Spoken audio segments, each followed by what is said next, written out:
let us learn how to add watermark in Microsoft Word. So you should come straight away to Design tab and click on it. Then go straight away on Page Background. On this watermark section, just click on it.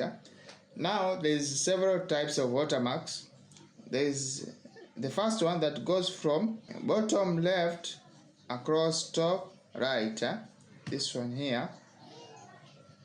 As you can see, the way it will appear in my article, in all pages of my article, this is the watermark, confidential. There's another type that you can choose of confidential.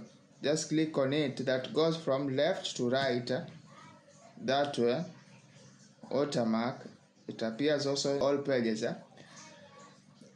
But you can also choose this one here for don't copy, or you can customize it the way you want.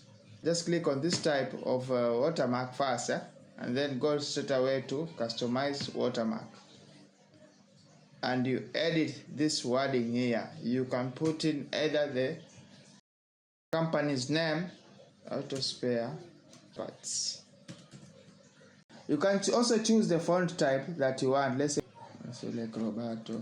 Just click on, if you can't find it there, just click on Roberto, then select it and you click, and then here you can choose the position that you would like it to appear, diagonal or horizontal. You select either this or this one or this one.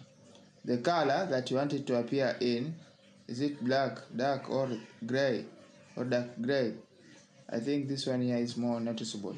Then click apply, and then it will automatically apply in all of your documents. Now that's how to make an watermark of your document in Microsoft Word.